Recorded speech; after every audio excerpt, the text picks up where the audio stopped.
Bonjour à tous. Cela fait un moment que je n'ai pas écrit de newsletter car je vis actuellement de grands changements intérieurs qui vont aboutir à certains changements que je vous partagerai en bon timing divin.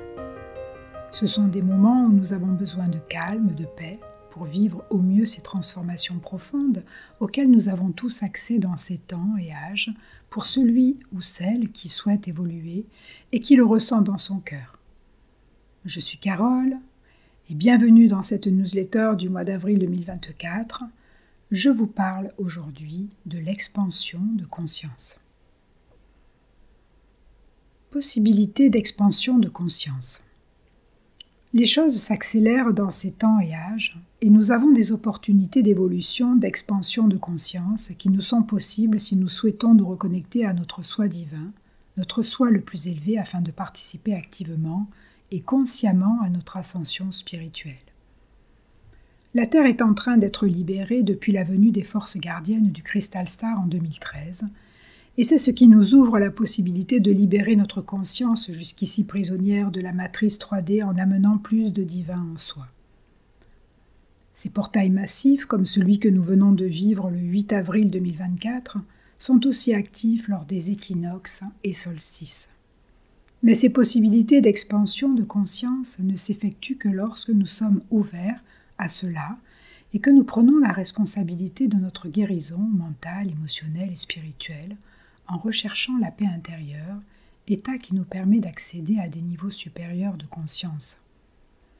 Ce sont des périodes où nous devons prendre soin de nous de multiples façons afin de favoriser l'intégration de ces nouvelles fréquences. D'où la nécessité de travailler sur son corps mental, émotionnel, de s'adonner à la méditation, aux soins de soi, d'aller dans la nature le plus possible.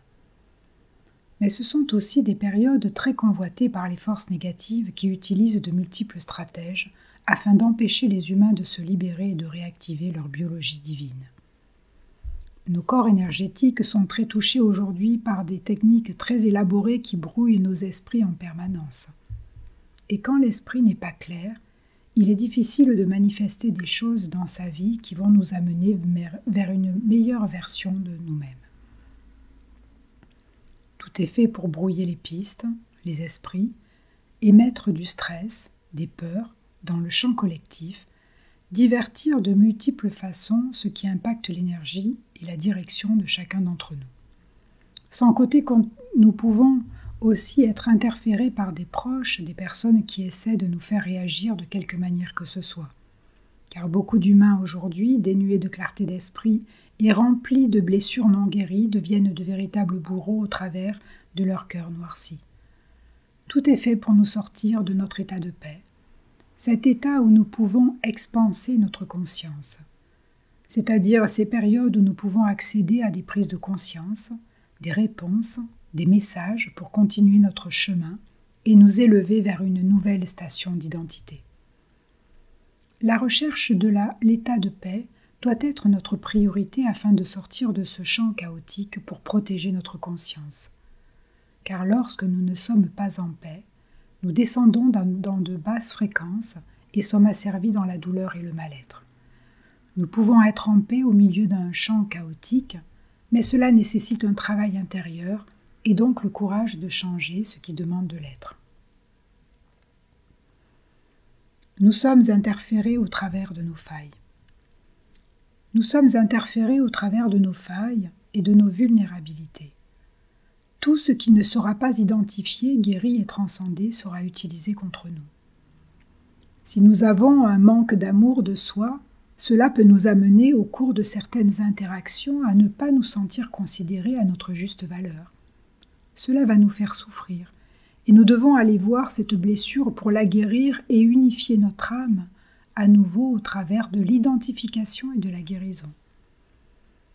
Le problème est que souvent les êtres ne veulent pas aller voir ce corps d'ombre par ignorance et déni. Mais si celui-ci n'est pas démantelé, il va brouiller notre vision de la réalité, ce qui aura des conséquences sur nos choix et actions. Si par exemple nous avons été trahis, nous risquons d'avoir de la difficulté à faire confiance dans une relation. et nous ne pourrons pas développer une relation véritablement harmonieuse à cause de cette blessure non guérie. Nous serons toujours dans le doute et cela aura un impact sur nous, dans nos relations et dans notre vie. Autre exemple, si nous demeurons dans la peur de la maladie, de la mort, que ce soit pour soi ou un membre de sa famille, nous serons inquiets de tout. Cela sera invivable car nous ferons des projections sur toutes les situations, ce qui signifie que nous allons nous créer du stress, car tout ce à quoi nous donnons de l'énergie, que ce soit en pensée, parole, émotion, ressenti, sera soumis au principe des lois naturelles, c'est-à-dire de la structure, de l'intention, du consentement et de l'autorité.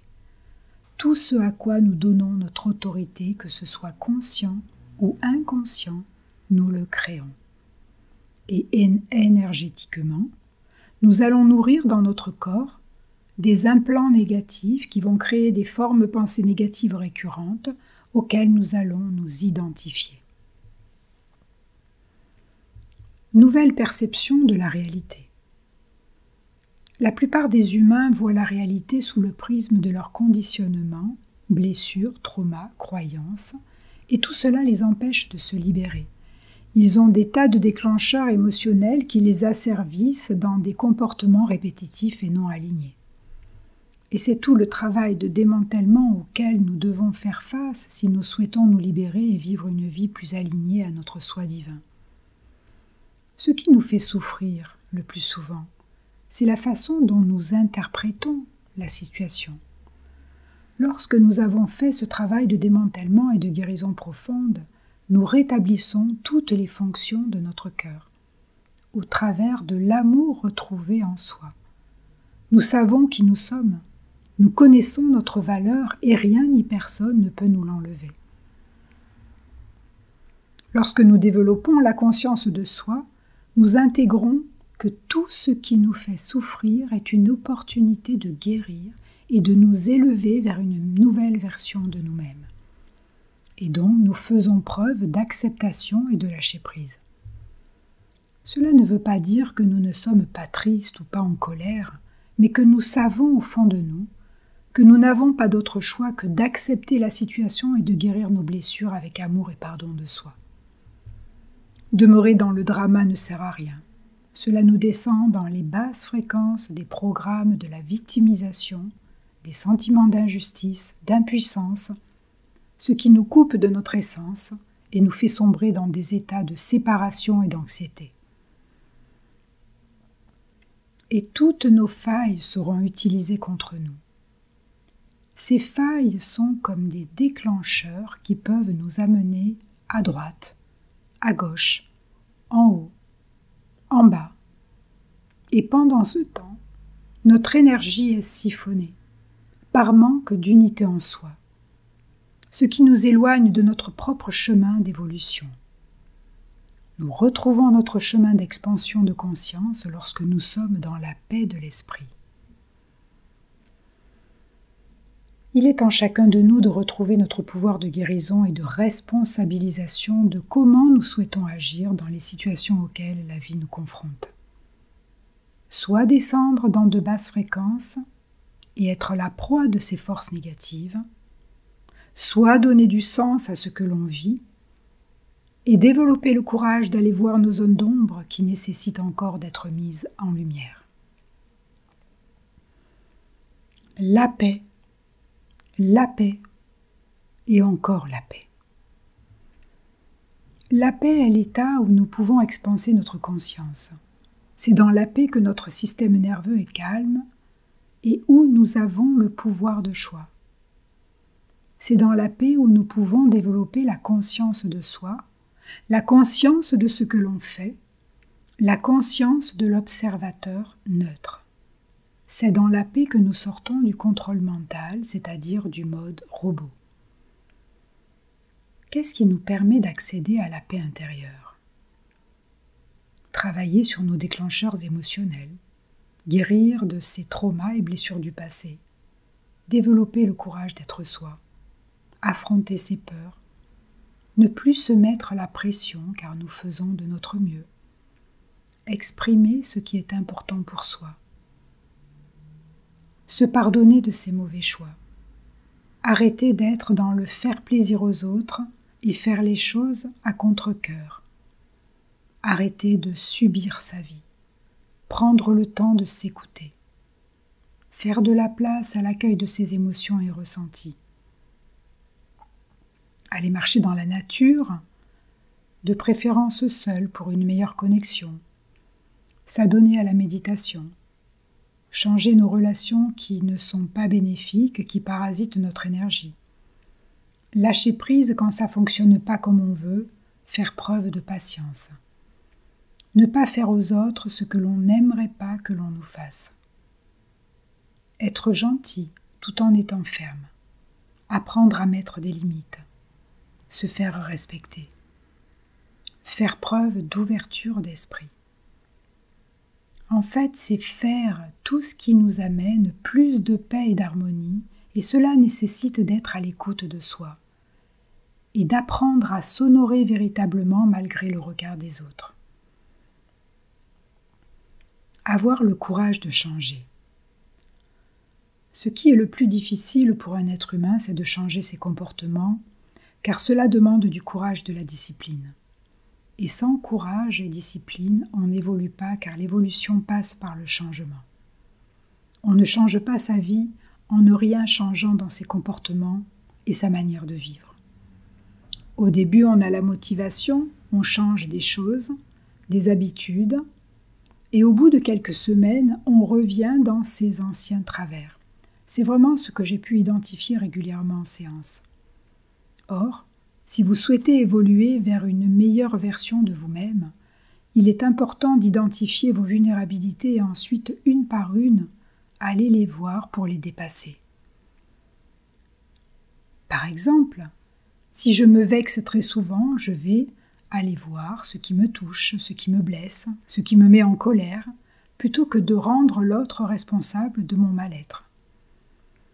Si j'accepte trop de choses sans vraiment me concerter moi-même et que je fais les choses à contre-cœur, ou pour ne pas affronter l'autre parce que j'ai peur d'exprimer un « non, ça ne me convient pas » ou « j'en ai pas envie » ou « je ne vois pas les choses comme ça » ou « j'ai besoin de faire autre chose », eh bien je vais prendre du recul dans ces situations et apprendre à respecter mes besoins et dire ce qui est juste pour moi. Si j'ai du mal à quitter une relation toxique par peur d'être seule ou d'affronter certaines choses, je vais apprendre à m'honorer véritablement, à me respecter et donc à un moment quitter cette personne. Et tout cela prend du temps, demande de la patience, du courage et de l'écoute de soi. Car ce sont les actions qui nous permettent d'incarner une nouvelle version de soi-même. Ce sont des actions alignées qui nous permettent d'être en accord avec soi et de développer la confiance et l'estime de soi. Alors c'est vrai qu'au début, cela peut sembler être une montagne à surmonter car nous avons beaucoup de vulnérabilité. Mais après quelques mois et puis quelques années, ce travail sur soi amène beaucoup de joie et de sentiments d'accomplissement et surtout des changements en nous-mêmes et dans notre vie. Car dépasser ces vulnérabilités et ces faiblesses nous fait grandir, nous fait du bien et nous amène à plus de paix intérieure. Et c'est le ressenti qui est retenu au niveau vibratoire. C'est cela qui va apporter une nouvelle fréquence de bien-être dans toutes nos cellules et notre corps. Ce sont ces nouvelles actions alignées qui activent notre biologie divine. Et je peux vous l'assurer, lorsque nous dépassons des peurs, par exemple la peur de s'affirmer, waouh, qu'est-ce que ça fait du bien! Qu'est-ce que c'est bon d'être soi, d'exprimer sa vérité.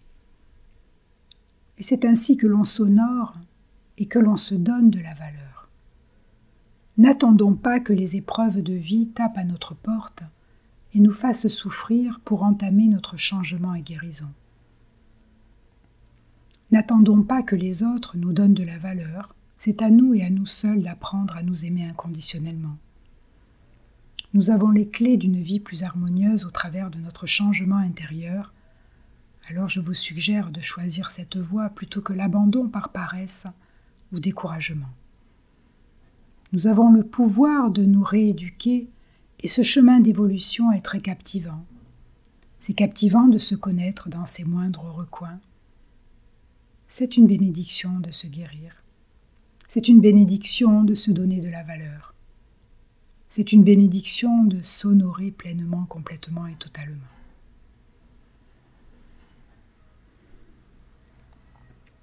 Timeline ascendante versus timeline descendante. À partir du moment où nous nous guérissons en nous libérant de nos peurs, de nos blessures, de nos croyances et de nos conditionnements auxquels nous avons été soumis, nous allons avoir accès à notre soi divin qui est unique. Ce travail intérieur de développement nous permet d'expanser notre conscience. C'est cela que l'on peut appeler aussi être sur une timeline d'évolution ou timeline ascendante. C'est faire ce que l'on ressent au fond de soi malgré le regard des autres. C'est changer. Et le changement passe par le dépassement de soi et de ses peurs. C'est sortir de sa zone de confort versus le confort amène à la stagnation. Or, les personnes qui ne feront pas ce travail vont se retrouver sur une timeline descendante. Car une âme qui stagne est une âme qui se fragmente et un corps qui se meurt. Et c'est pour cette raison que nous serons amenés à voir beaucoup d'êtres malades autour de nous, car un être qui n'évolue pas devient malade au travers de l'incohérence de ses corps multidimensionnels.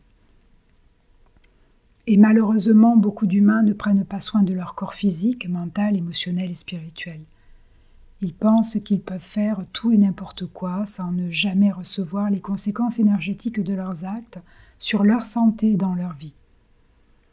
Et comme déjà exprimé lors de précédentes newsletters, tous nos actes ont des conséquences sur notre équilibre énergétique, soit notre énergie vitale et donc sur notre santé dans notre vie. Et nous devrons être forts, car nous allons voir des personnes malades, voire aller jusqu'à la transition, car une âme qui n'évolue pas préférera transiter. Nous pourrons identifier ces notions de timeline en réalisant que parfois nous avons de la difficulté à être en présence de certaines personnes avec lesquelles nous ne nous sentons plus sur la même longueur d'onde ou en adéquation. Cela peut être très fréquent au sein de la famille biologique. Nous devons apprendre à nous protéger de cela et prendre du recul nécessaire pour faire ce qui est le plus juste pour soi. Cela ne veut pas dire que nous fermons notre cœur, mais que nous respectons notre réservoir énergétique et protection. Dans ces moments, la prière peut être très aidante pour développer la compassion et l'amour pour ceux qui souffrent. Nous pouvons être un conduit au travers de notre compassion et de notre amour pour diriger les plus hautes bénédictions divines vers l'évolution de ces personnes selon la volonté divine.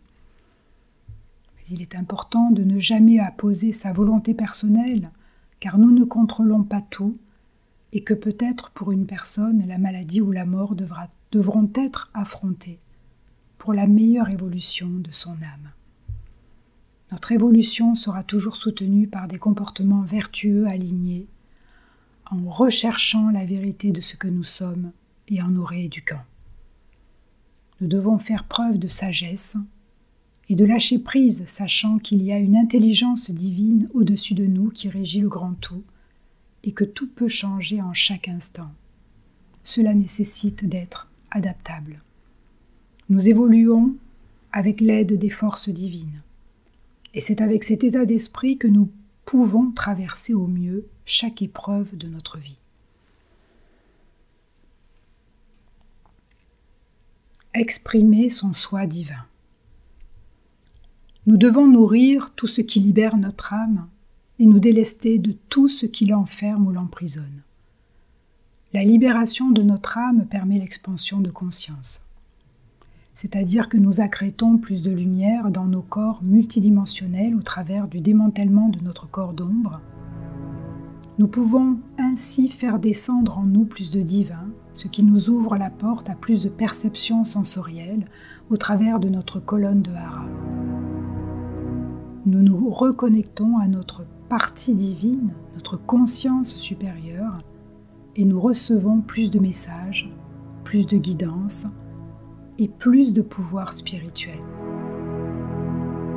Et nous devenons plus libres, car la liberté, c'est être autosourcé. C'est savoir ce que nous devons faire en chaque instant de notre vie, car nous n'aurons pas toujours quelqu'un pour nous dire quoi faire. Et cette liberté a un prix, celui d'un travail intérieur profond. Cette liberté ne s'achète pas avec de l'argent. Elle se gagne grâce à notre courage, discipline et dévouement dans le but de devenir une meilleure personne dans l'univers. Cette liberté, c'est la liberté d'être soi, d'exprimer son être véritable, pur, divin, essentiel. C'est le but de la vie si vous le ressentez dans votre cœur et si cela fait partie de votre chemin de vie, de votre but d'âme. C'est ce que nous sommes venus faire ici dans cette incarnation, nous libérer nous-mêmes au travers de notre propre guérison pour ensuite libérer les êtres humains au travers de notre exemple et ainsi libérer notre planète. C'est le but de ma vie, c'est ma mission de vie. Exprimer mon soi divin unique et vous aider à exprimer votre propre soi divin unique, afin que vous puissiez vous reconnecter à votre timeline ascendante et être divinement soutenu dans votre expansion de conscience. J'espère que cela sera aidant pour vous. Ne prenez que ce qui résonne dans votre cœur et laissez le reste. Je vous envoie tout mon amour et mon soutien dans ces temps chaotiques. Merci. Et je vous dis à très bientôt.